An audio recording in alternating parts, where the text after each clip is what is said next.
Minneapolis. After Prince had to be revived from a drug overdose a week before his death, one friend told the musical superstar that he needed to stop taking painkillers. But Prince said he couldn't. His hands hurt so much that if he quit, he'd have to stop performing. This piano tour I think was getting to his hands, singer Judith Hill told investigators, according to a transcript of her interview. Those words, found amid hundreds of pages of interviews between investigators and Prince's closest confidants, provide insight into just how much the man known for his energetic performances and larger-than-life personality was suffering.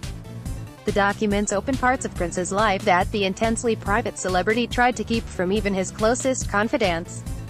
How did he hide this so well? Prince's closest friend and bodyguard Kurt Johnson said in an interview with detectives.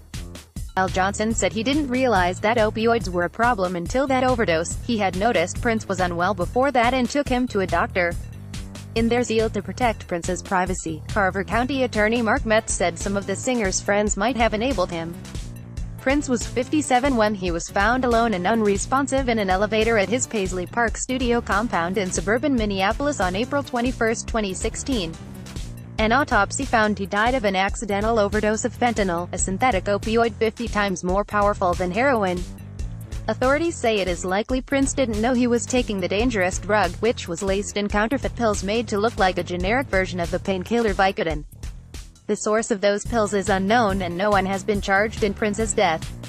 Dr. Michael Todd Schulenberg admitted that he prescribed another drug, oxycodone, under Johnson's to protect Prince's privacy, and paid $30,000 to settle allegations the drug was prescribed illegally. Privacy is a theme in interviews with investigators. Joshua Welton, who co-produced some of Prince's work, and Hannah Welton, the drummer in the Prince-created band 3RD Girl, said they were like Prince's family. Joshua Welton described Prince's inner circle at the time of his death as very tight, including Johnson, assistant Maren Becor and the Weltons. He said he had seen little of Prince's sister, Tyka Nelson, in recent years. He's made comments like "You guys are more family to me than my blood relatives." Welton said. Johnson and Hill were on Prince's plane when he overdosed on the way back from an April 14, 2016, concert in Atlanta. Hill said that Prince told her he was depressed, enjoyed sleeping more than usual, and was incredibly bored. He told her after his show that he thought he was going to fall asleep on stage. The plane made an emergency landing in Moline, Illinois, and after Johnson carried Prince from the plane, like you would carry a little kid or a baby, paramedics had to use 2 doses of a medicine that reverses the effects of an opioid overdose. When Prince took a large gasp of air and woke up, he looked at Johnson without saying anything and Johnson told paramedics, "Prince feels fine." At the hospital, Prince refused medical tests. He told Hill that he had just mixed 2 pills, that he was a good judge of his body and wouldn't do it again. But when she told him, "No more pills, right?" he wouldn't agree. He said something like, "Well, then that means I can't perform because my hands are hurting."